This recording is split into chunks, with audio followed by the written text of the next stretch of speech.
नहीं भाई, ऐसा भी नहीं है कि विंस मैकमैन का नाम पूरी तरीके से गायब हो गया, क्योंकि जो डब्ल्यूडब्ल्यूई ने भी अपना ग्राफिक निकाला रेसलमेनिया का, उसमें जब आप डिटेल में देखोगे, जैसे एफपीएस में भी बिल्कुल छोटा छोटा करके देखो, तो यहाँ पे एक लाइन है जिसमें लिखा है डायरेक्टेड बाय विंस मैकमैन, जहाँ पे रोमन रेंस इस पिक्चर के अंदर है। तो मतलब कि विंस मैकमैन को फीचर तो कर रही है डब्ल्यूडब्ल्यूई, ऐसा नहीं है कि उनको बिल्कुल ही गायब कर दिया। हम सुन रहे थे कुछ महीने पहले कि यार विंस का नाम ही नहीं लिया जाएगा, जैसे क्रिस बेनवा का नहीं लिया जाता, तो ऐसा कुछ नहीं है। Okay, hello chatters, my name is Rohit and you are watching Wrestle Chatter. Welcome है गाइस आपका वॉइस ऑफ रेसलिंग के एक और नए एपिसोड में। रॉकी वीडियो चैनल पर ऑलरेडी आ चुकी है, आई होप आपने जाके उसको देख लिया होगा। सबसे पहले हम लोग बात करते हैं खुशखबरी के बारे में, जॉन सीना के बारे में। तो जॉन सीना का जो रिटर्न है वो ऑफिशियली डब्ल्यूडब्ल्यूई ने अनाउंस कर दिया है। 6 मार्च का जो रॉ का एपिसोड है वहां पर जॉन सीना आएंगे। इसके ऊपर जॉन सीना ने रिएक्ट भी किया है, यहाँ पर बता रहे हैं from the streets of Melbourne to Boston to see my family, thank you TD Garden for allowing me to be a part of a can't miss WWE Raw on the road to WrestleMania. अब John Cena भी इस match को, इस show को जो है hype कर रहे हैं। अब भाई किसको नहीं लग रहा है यहाँ से कि जॉन सीना का मैच नहीं होगा रेसलमेनिया में? ऐसे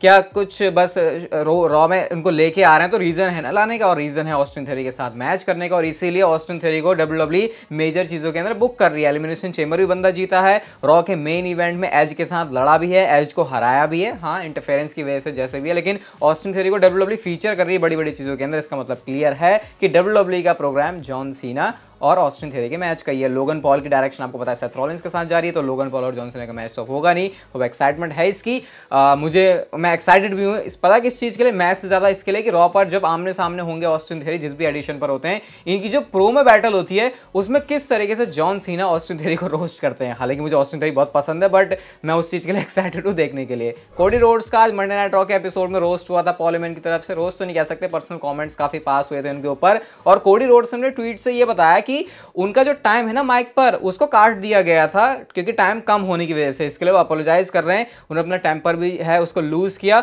और वो यही बता रहे हैं यहाँ पे कि जो अमेरिकन नाइटमेयर वाली मर्च है ना, वो बहुत सारे लोगों ने खरीदी हुई ऑटवा में, और इस बात को वो बता भी रहे हैं और खुश भी हैं कि कैसे लोग उनकी मर्चेंडाइज खरीद रहे हैं, उनको सपोर्ट कर रहे हैं। वैसे ये टाइम कोडी रोड्स के लिए बहुत मजेदार वाला चल रहा है, क्योंकि सारे फैंस उनको सपोर्ट कर रहे हैं। अब अगर रेसलमेनिया के अंदर वो नहीं जीते तो भाई ऐसी की तैसी हो ही जाएगी कोडी रोड्स की, लेकिन जीत भी गए तो मेरे ख्याल से असली टेस्ट वहां से शुरू है कोडी रोड्स का। ऐसा नहीं है कि कोडी रोड्स अभी आ गए हैं तो हम कहेंगे अरे वाह भाई कितना बंदा चमक रहा है। कोडी रोड्स जीतने के बाद की स्टोरी फिनिश हो जाएगी ना उनकी, अभी तो जो स्टोरी लाइन है वो स्टोरी वाली चल रही है, तब मेरे ख्याल से बड़ा टेस्ट होगा कोडी रोड्स का। अगर रेसलमेनिया के बाद अगर वो चैंपियनशिप जीतते हैं, उसके कुछ महीनों में वो क्या करेंगे, उस हिसाब से मुझे लगता है फ्यूचर तय होगा काफी हद तक कोडी रोड्स का डब्ल्यूडब्ल्यूई में, जो उनका दूसरा रन ये चल रहा है। आपको मैंने कई बार चैनल के ऊपर बताया हुआ है कि रॉयल रंबल में फिन बैलर और एज का मैच करवाने का प्लान था हेल इन अ सेल, लेकिन क्योंकि कुछ फिल्मिंग शूटिंग वगैरह करनी थी एज को, इस वजह से ये जो मैच है वो नहीं हो पाया। लेकिन उस समय ओरिजिनली जो मैच करने का प्लान था डब्ल्यूडब्ल्यूई का, वो फिन बैलर का नहीं था, वो डीमन फिन बैलर था। क्योंकि हमको पता है रेसलमेनिया में डब्ल्यूडब्ल्यूई फिर से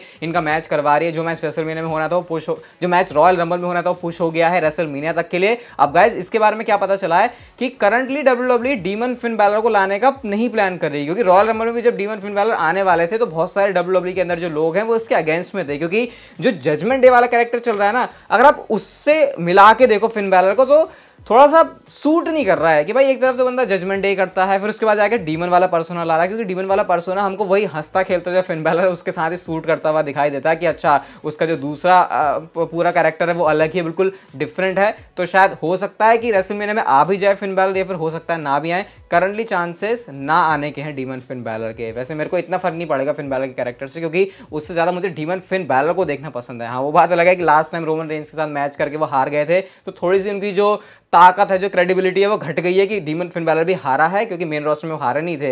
आई थिंक वो एनएक्सटी में हारे थे समोआ जो से एक बार डीमन फिन बैलर के कैरेक्टर के साथ में। तो देखते हैं क्या करेगी डब्ल्यूडब्ल्यूई रेसलमेनिया में बैलर और एज के मैच में। कल वाली वीडियो के अंदर मैंने आपको बताया था कि जो डिंग डोंग हेलो वाला सेगमेंट है उसमें ट्रिश स्ट्रैटस आएंगे। तो गाइस ओरिजिनली डब्ल्यूडब्ल्यूई का यही प्लान था। जो फाइटफुल है उन्होंने इस बात को रिपोर्ट किया कि डब्ल्यूडब्ल्यूई ने इस प्लान में चेंज किया। मंडे नाइट रॉ पर ट्रिश स्ट्रैटस का रिटर्न होना था, जो कि हुआ नहीं है। अब एग्जैक्टली ये क्यों नहीं हुआ, उसके पीछे रीजन क्या है उसके बारे में तो कुछ बात नहीं है, लेकिन हाँ मुझे लगा आपको अपडेट देता हूँ इसके ऊपर कि अगर ट्रिश स्ट्रैटस नहीं आई थी तो उसके पीछे क्या रीजन था।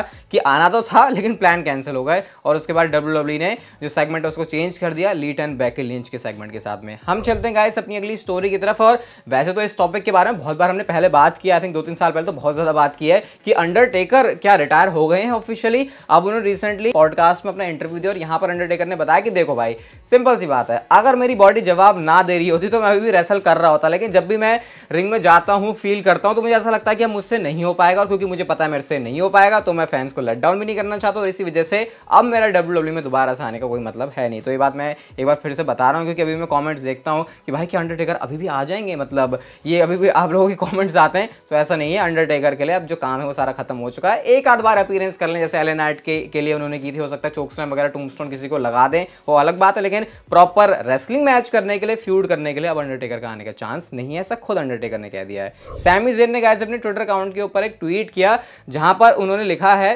फोटो डाली हुई है सबसे पहले तो यहाँ पे, और ये फोटो थोड़ी ज़्यादा ही उन्होंने वो कर दी है ना, ऐसे कि उनका जो घाव वगैरह है, जो स्कार्स हैं वो ज़्यादा दिखें, और यहाँ पे वो लिखते हैं कि कुछ ऐसे जख्म होते हैं, कुछ ऐसे घाव होते हैं जो कभी भर नहीं सकते। और यहाँ से सैमी ज़ेन अपनी आई थिंक लॉयल्टी के बारे में बात कर रहे हैं ब्लड लाइन के लिए, कि भाई उन्होंने तो कितना अच्छा साथ दिया था रोमन रेंस का ब्लड लाइन का, लेकिन उनके साथ चीज़ें अच्छी नहीं हुई हैं।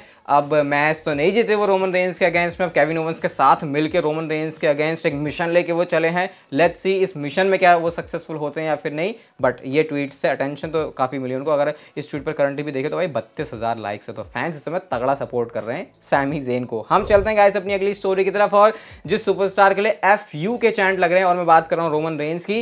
रोमन रेंस के स्टेटस के बारे में अपडेट है रेसलमेनिया के बाद की, तो क्या अपडेट है उनके बारे में। रोमन रेंस करंटली बुक नहीं है money in the bank premium live event के लिए। Money in the bank premium live event होने वाला है यूके में, तो मुझे सच में समझ में नहीं आ रहा कि ऐसा हो सकता है सच में कि Roman Reigns money in the bank में नहीं आएंगे जब WWE इंटरनेशनल शो कर रही है। किसके लिए रोमन रेंस बुक्ड है? देखो रेसलमेनिया के बाद WWE का मई के महीने में सऊदी अरेबिया में प्रीमियम लाइव इवेंट करवाने का प्लान है, तो वहां पर रोमन रेंस होंगे, समर स्लैम में रोमन रेंस होंगे, और इनसे पहले जो WWE के वीकली शो होंगे स्मैकडाउन के, वहां पर भी रोमन रेंस फीचर होंगे। अब हो सकता है कुछ टाइम बाद जाके WWE खुद इस एडवर्टाइज कर दे रोमन रेंस को मनी इन द बैंक के लिए। और ये भी अब WWE अलग चीज कर रही है कि वो पहले ना क्या करती थी, पूरा साल में क्या क्या PPV होने वाले हैं, क्योंकि पहले चेंजेस तो ज्यादा होते नहीं थे, सेम ही PPV होते थे, जैसे क्लैश ऑफ चैंपियंस हो जाता है, नाइट ऑफ चैंपियंस, ऐसे करके बस इतने चेंजेस होते थे, इससे ज़्यादा नहीं होते थे आज से 3-4 साल पहले।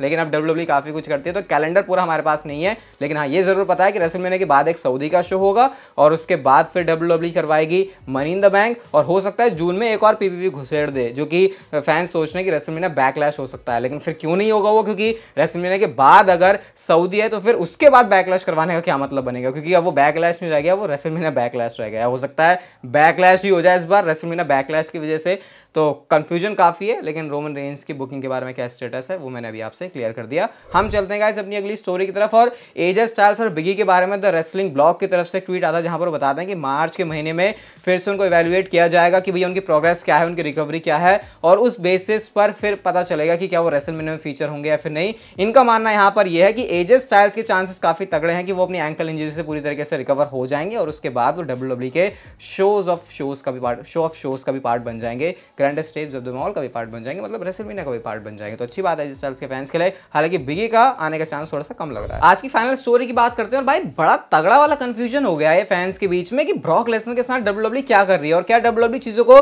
फेक करके दिखा रही है और एक्चुअल में उनका कुछ और ही प्लान है। अब गाइस आज मंडे नाइट रॉ पर ओमोस ने चैलेंज इशू कर लिया है ब्रॉक लेसनर के लिए रेसलमेनिया में मैच करवाने के लिए, और WWE नेक्स्ट वीक के रॉ के लिए ऐसा एडवर्टाइज कर रही है कि क्या ब्रॉक लेसनर आएंगे। अब आप लोगों ने मेरे से कमेंट करके पूछा कि भाई सच में ये मैच हो रहा है, क्योंकि सुबह जब मैंने चीज देखी मेरे दिमाग में था भाई क्या कर रही है WWE। अब देखो दो अलग अलग चीजें हैं इसको लेकर। सबसे पहले सुनते हैं अपने डेव मेल्टजर भाई साहब की।